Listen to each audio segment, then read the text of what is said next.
प्रमुख 3 खंड हैं। शरीर के 3 खंड हैं। नाभि से नीचे वाला जो खंड है उसको अंडमय कोट कहते हैं। क्या कहते हैं? अंडमय। इसमें अंडाशय है, अंडमय कोट है। यहां से प्रजनन होता है, जन्म होता है, शरीर बनता है, जीव की स्फुरण होती है। यहां पर विषय आनंद का अनुभव किया जाता है। इसके ऊपर नाभि और दोनों भौं के बीच में इस भाग को पिंड कहते हैं। अंड के बाद क्या आता है? पिंड। पंजाब में पिंड कहते हैं गांव, और गांव में बहुत से लोग, बहुत सी जातियां, बहुत सा सामान रखा है। ऐसे ही इसके बीच में भी बहुत सा सामान रखा है। 10 इंद्रियों का संचालन और अंतःकरण और काम, क्रोध, लोभ, मोह, अहंकार, ईर्षा, द्वेष, जलन, डाह, तृष्णा, ये सब जो है इस पिंड में, इस गांव में भरे हुए हैं।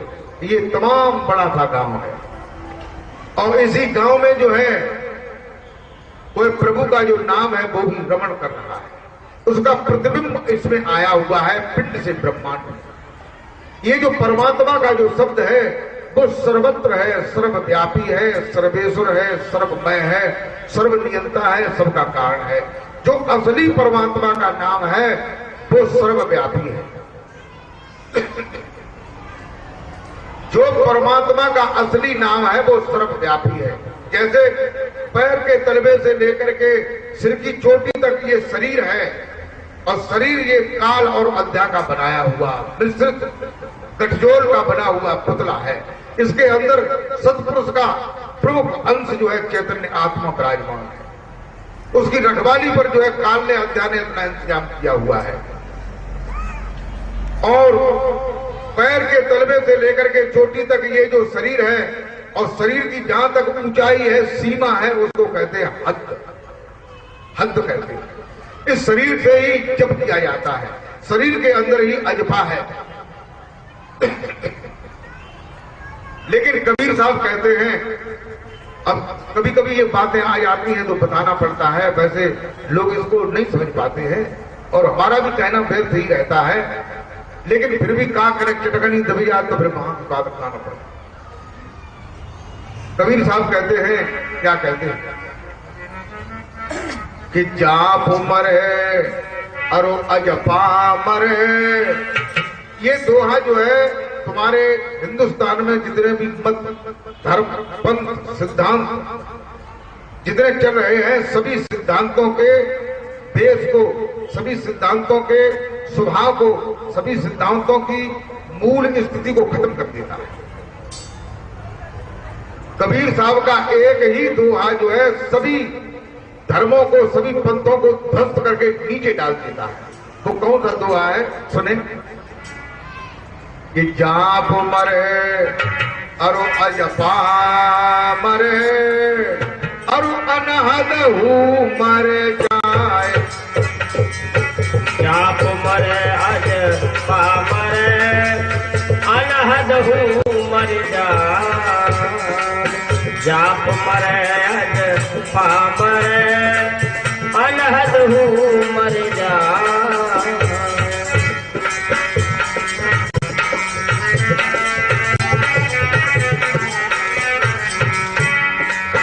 सुरत समावे बासवद में, कहाँ काल न जाए। सुरत समावे बासवद में, कहाँ काल न जाए। सुरत समावे बासवद में, कहाँ काल न जाए।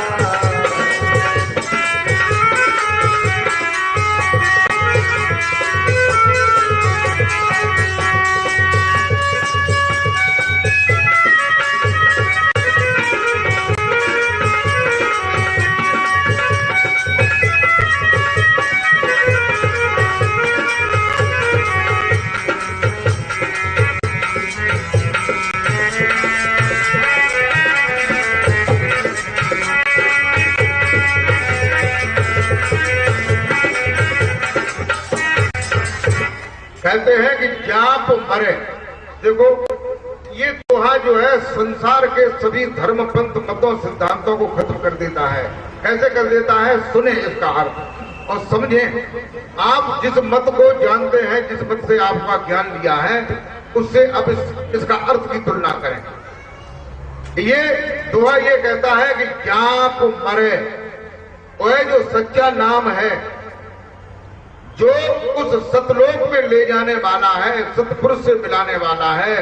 ये जीव जहां से आया है वहां तक जो पहुंचाने वाला जो नाम है, जो शब्द है, जो काल से शरीर की हद से परे है।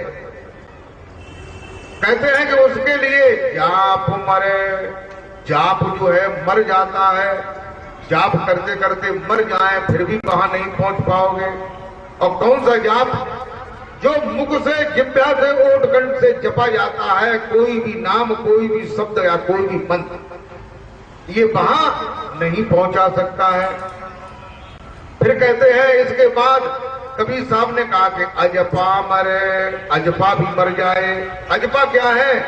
अजपा एक ऐसा शब्द है, एक ऐसा जाप है जो जपा नहीं जाता मुख से, जो मुंह से नहीं जपा जाता, और फिर भी तुम्हारे अंदर में जप रहा है।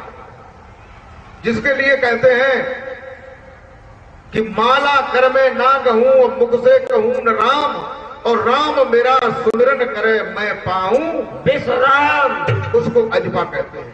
ये अजपा जो है श्वासों में हो रहा है, इसको पिंडी अजपा कहते हैं। और एक अजपा जो है ब्रह्मांड में हो रहा है। ये जो पिंड में अजपा हो रहा है, इसके दो भाग हैं, दो टुकड़े हैं, एक श्वास के आने पर, एक श्वास के जाने पर। और ब्रह्मांड में भ्रमर गुफा पर ये साबित है, दो टुकड़े नहीं है, पूरा है साबित।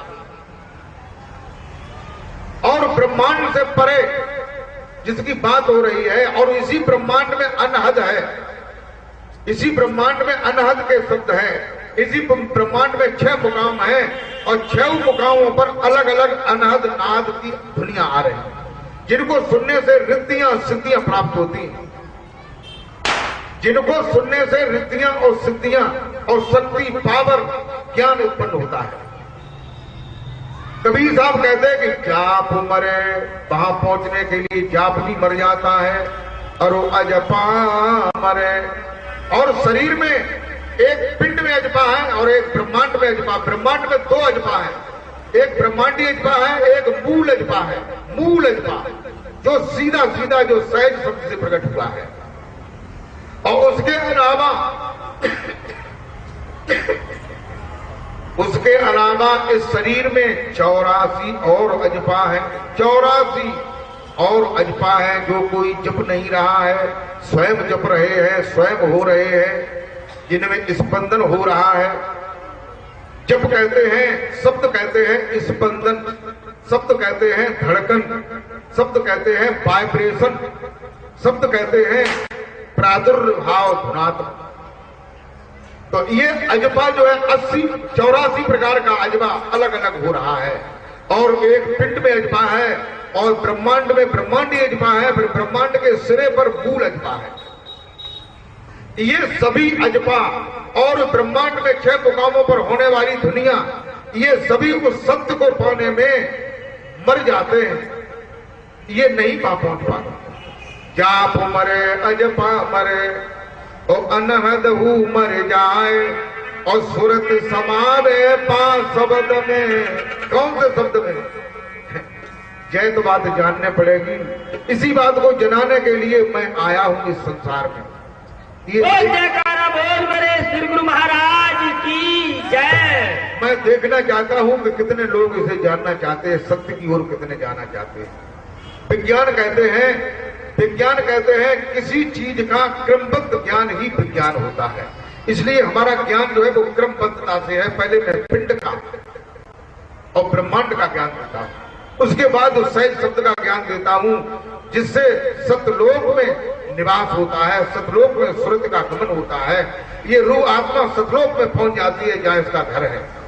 और वो भी ये नहीं कि मरने के बाद जिंदा पे ही पहुंचे, जिंदा पे देखे पहले जीत मुक्त सोई मुक्ता भाई, मरे मुक्त का किन्ने पाई, पाने आए कि लौटी बताई। मरने के बाद जाने क्या होगा या नहीं होगा, कोई ठिकाना, कोई पता, कोई निशान कोई जानकारी, कोई उसका माविल खाना कि उसमें जाके पता लगा ले, बाकी नकल ले लोगे तो वहां पहुंचेगी ना पहुंचे। प्रेमी भक्तों,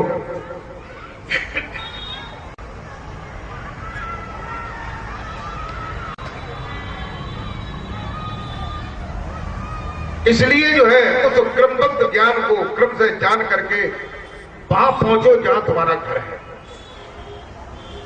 जहां असली मुकाम है, जहां से ये जीव आया हुआ है। और जब तक वहां नहीं पहुंचेगा तब तक इसे शांति नहीं होगी, और तब तक ये जीव जो है 84 लाख योनियों में भटकता रहेगा।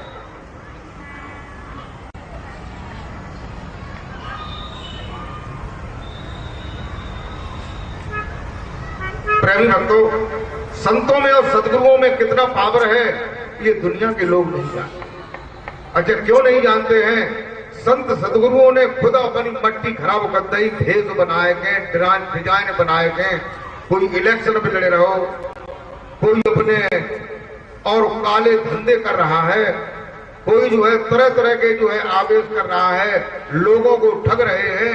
इन लोगों ने जो सच्चे संत हैं उन संतों का जो है उनकी महिमा को खत्म कर दिया।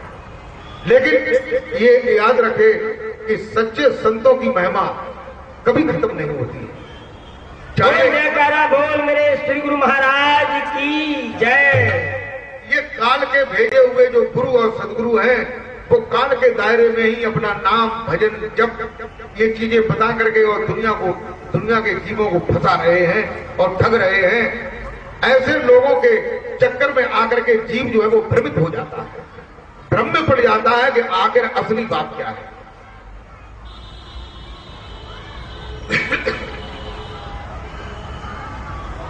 जिसके लिए कहते हैं संतों ने बताया, और खास तौर से कबीर साहब ने कहा, क्या कहा कि वेद थके और ब्रह्मा थके और थक गए विष्णु महेश। वेद थके ब्रह्मा थके, थक गए विष्णु महेश। वेद थके ब्रह्मा थके, थक गए विष्णु महेश। अरे गीता हूँ मैं दम नहीं जा, संतन करे प्रवेश। गीता हूँ मैं दम नहीं जा, संतन करे प्रवेश।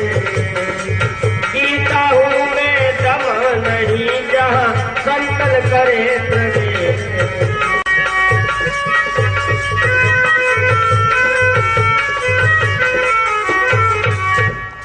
कहते हैं कि वेद थके, किसके लिए?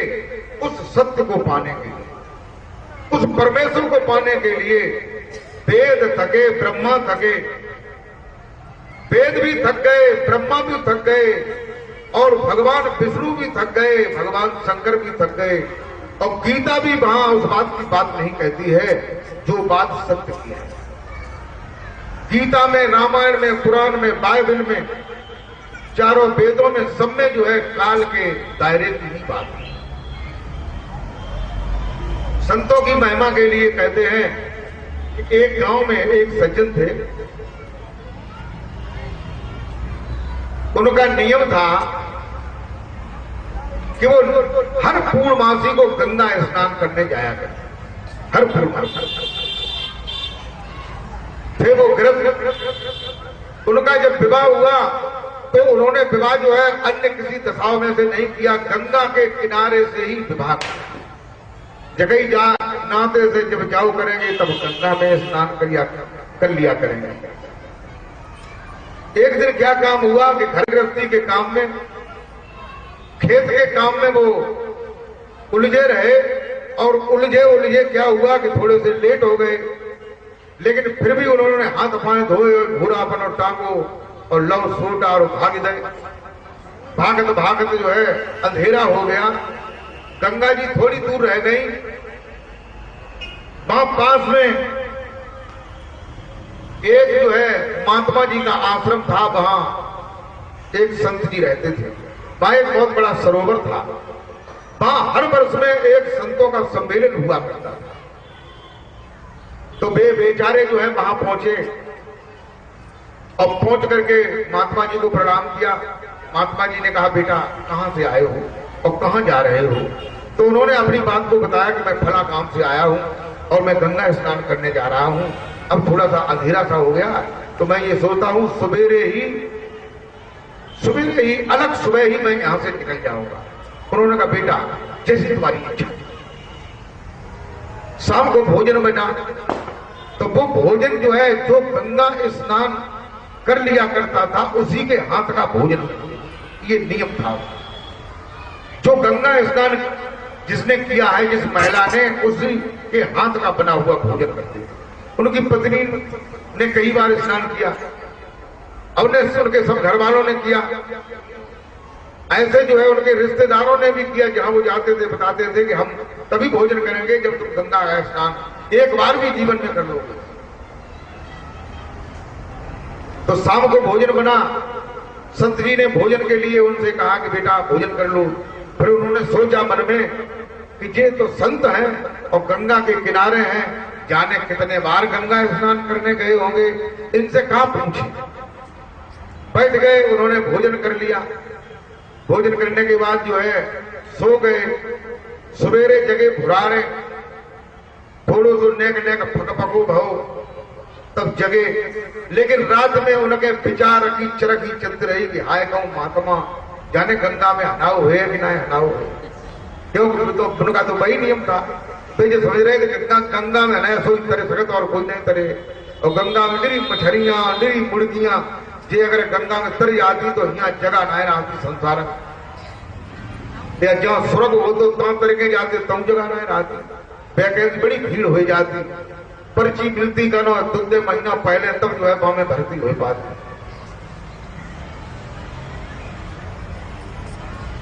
वो जो सज्जन था उसने महात्मा जी से पूछा, उसमें नहीं रहा गया, लेकिन उसने फिर से पूछा, फिर से और देर से ये पूछा कि स्वामी जी गंगा जी यहां से कितनी दूर है? महात्मा जी ने साफ जवाब दिया। महात्मा जी ने कहा, बेटा है तो पास में ही, मैंने सुना है, लेकिन अभी तक मैं गया नहीं गंगा में। माने कहीं मर गए कि जो महात्मा हो तब हो और गंगा में स्नान इसने नहीं किया तो हमारे जीवन का नियम जो है आज खराब हो गया। आज मैं क्या करूं, कैसे ढांढस बनाऊं? मैं जब से मैंने नियम बनाया है, जिसने गंगा में स्नान किया उसी के हाथ का भोजन किया है।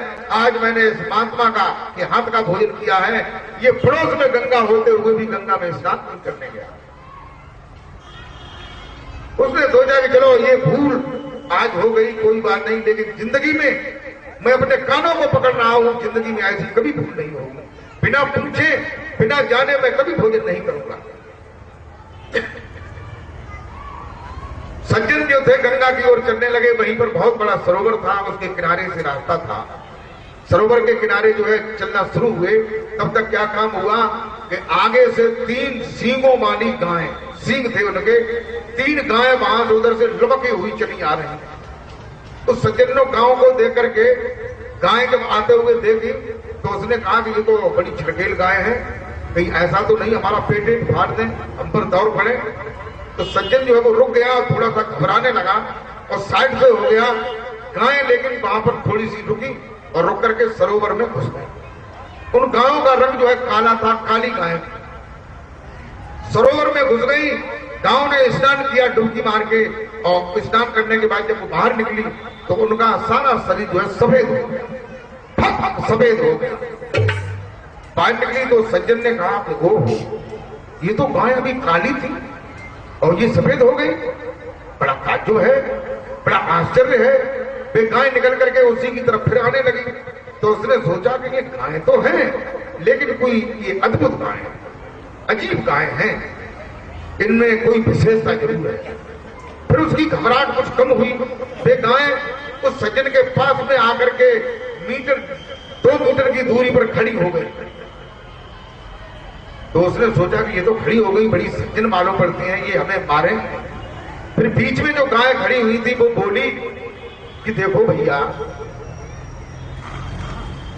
मैं गंगा हूं, ये जमुना है, ये सरस्वती है। मैं गंगा हूं, ये जमुना है, ये सरस्वती है।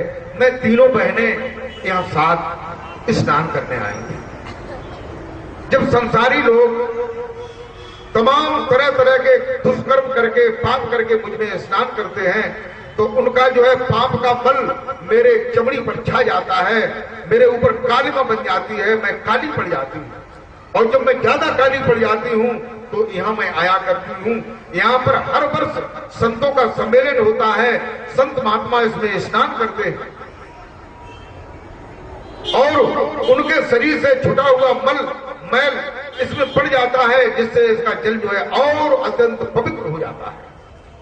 सतगुरु के चरणों का घोल पीने से आदमी की काया जो है निर्मल हो जाती है, चित्त शुद्ध हो जाता है, भक्ति में मन लगने लगता है।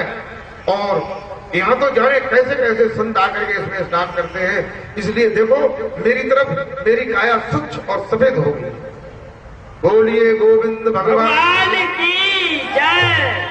उस सज्जन ने सोचा कि अच्छा तो ठीक है बात, ये महात्मा जो है इन्होंने गंगा स्नान जरूर नहीं किया। जब गंगा